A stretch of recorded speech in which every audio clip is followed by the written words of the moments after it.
Well, here we are at Thorpe Park. The top kind of thing I wanted to ask you about is coming off of Jurassic World back into this. What are some of the learnings you've taken with you and kind of things you wanted to do this time around?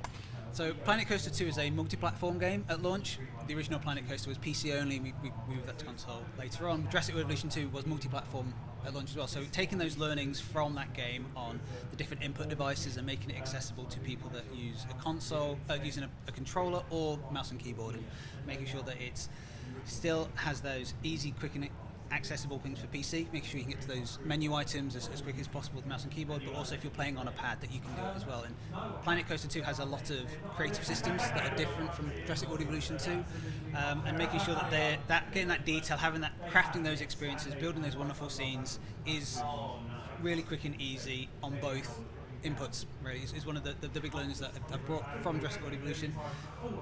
They're both management games, but they're both different management games in different ways. In Jurassic World Evolution 2, it's about dinosaurs, and this one's more about your guests, making sure they have a wonderful experience, that they are having a really good day out at your theme park, spending that money and adding that level of depth in their experiences, making sure you've got the right food shops that are tailored to the different tolerances or requests that your guests are having. So adding that extra level of detail in Planet Coaster 2 has been great, really.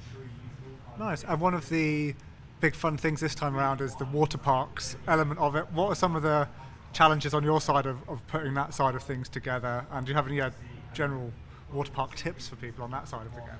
In the water parks, they differ from our roller coaster and our rides in that there's a freeform building element to them, but then they're volume based. They're big open bodies. That's how a swimming pool is. So we had to create systems that allowed you to build those big open bodies. But that's something we fed into the path system as well. So we changed the way the path system works from the original Planet Coaster. You can now build those big open areas as well. So we took the learnings from the swimming pools and the paths and kind of fed them back into each other. So building those big open areas for your guests was a challenge, and how we make that for players to build with different systems, different creative tools. So you can use a draw tool to build big open areas. We have stamps, so if you want to build with squares or hexagons, you can use those as well as those channel-based experiences that you have with lazy rivers. They're all in the pool builder, but they also can be used to create those plazas, those path areas as well. So that was something that we with the water parks allowed us to improve systems that we had some feedback on from the original Planet Coaster that wanted to be improved as well. Nice. And there was a group of people in the demo room just now all working out at the same time that you have to have a filter in your swimming pool. Yeah, and that's one of the new infrastructure systems that we've added in Planet Coaster 2 is water cleanliness. And water parks gave us an opportunity to add new management systems for you as a player to really challenge you if you want as well, of ensuring that you have changing rooms for your guests to get into. You've got different shops that your guests might have, like the inflatables, but the infrastructure needs to be there as well. You need to make sure your pools are clean. No one wants to go swimming in a dirty pool, and that's something that the game has as well, making sure you have those water filters in place, the generators to create the clean water and a filter to share it out. But we also have power systems now as well, because they will need power to be run. You need to have power to run your coasters and rides. They're very similar systems. We have generators and filters and distributors of those. So it's just another aspect of managing this theme park, as well as making sure your guests are happy on how much fun they're having, what they're willing to pay, but making sure you've got that infrastructure in place as well. Nice. And with Planet Coaster and Jurassic World Evolution as well, what do you tend to see in terms of where players spend their time? Do people tend to do the campaign and then go and spend way more time in sandbox, or is it kind of an even split? Or a lot of players will focus on the campaign, the career modes to begin with, but once they've got an idea of the systems and the creative tools that we have, they go in and spend a lot of time in sandbox mode, and they get a lot of mileage of seeing and building kind of the creations that they have in mind. And in Planet Coaster 2, there's new creative systems that we've added, the ability to add scenery directly onto your flight rides and your roller coasters now. So you can take our 5 new themes and now put those pieces directly onto a flight ride and watch it move around. So you can have we have our teacups, which we've kind of taken away. We took away some of the theming of to allow players to do more creative theming themselves. So they'll go into sandbox mode and they'll create all these wonderful creations, put scenery pieces on the teacups in ways that will kind of build upon it and really expand it, create something that truly looks great. And they can now share that in game with the workshop and the sandbox and franchise collaboration and online aspects as well. So these wonderful creations they're making, they will then share them with other players as well, which is something we're really looking forward to.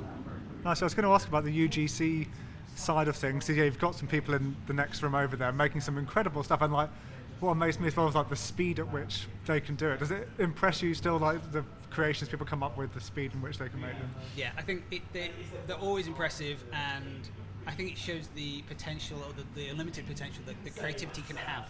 We've got 5 new themes. They have wonderful new pieces, new wall sets. We've got the ability to scale scenery pieces now for the first time, which wasn't in the original Planet Coaster.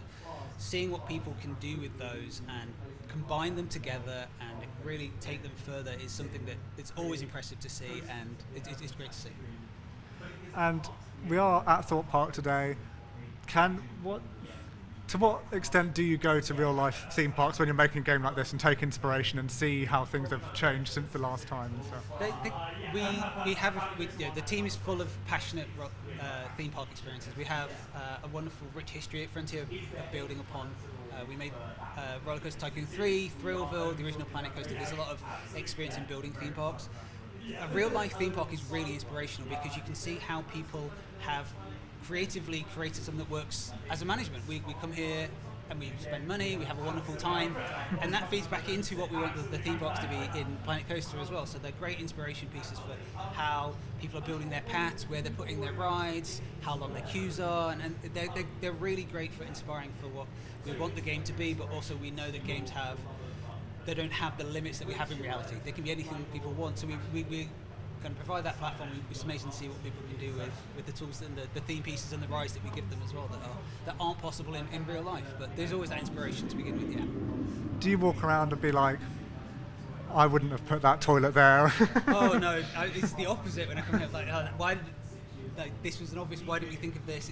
There's wonderful inspiration in real life parks, and it's always great to see how people have taken the pathing, for instance, how they move their lines, where they're putting the hedges and where they're putting the trees, and I always use that as inspiration. It's great for me to use that when I'm building my parks of how to decorate and plan a theme park from scratch, really. Nice. It's nice as well because like you feel like you're out there in the community. I don't know if anyone's shown you yet, but someone has already posted on Reddit that they've spotted people in Frontier jackets. That's great to see. It just shows that that theme parks are really popular by a number of people. It's in real life and in the video game sphere as well. That there's a great appetite for theme park games, and there has been for many decades now, and that's great to see. Yeah, and I imagine with any game like this, you'll get some people who it's their first time coming back, or maybe coming to this genre ever. What kind of tips and tricks did you have for new players with this one? Planet Coaster 2 is making sure that you have, the tips I would give people is making sure you have the shops and the infrastructure in place for your guests to have a wonderful time. Food, drinks and toilets, the basic needs that we always have those in place. Using the new blueprints that we've added, we've got a lot of blueprints for coasters, rides and the water parks. Using those to start off your theme parks as a great base, but using those as inspiration to then show you what we've been doing, what we can do with the game, and using that to inspire what you can do as well is my tip for this. Yeah, I was going to mention the blueprints system because I'm not the tidiest or neatest person, to have some like a greater groundswell of pre-made stuff I found that personally. I'd like to thank you for having that in there. Yeah, we built in the original Planet Coaster. You didn't have flat ride blueprints, and we've added that in Planet Coaster 2, so you can now build a blueprint of a flat ride. It comes with path now for the first time, so the whole aspect of building a ride, having it dressed in a really beautiful way, having the path already there, can now be blueprinted. So you can now take those off the Frontier Workshop, which is a cross-platform workshop that we've got in-game. So if someone builds a really good flat ride and shares it, you can take their work, use it yourself, and then use that as a basis to get your theme park up and running. So, nice. And have we got a date for this year, or is it still shrouded? November the 6th on PC, Xbox Series S and X, and PlayStation 5. Awesome. Well, I look forward to playing a lot more of it then. Thanks.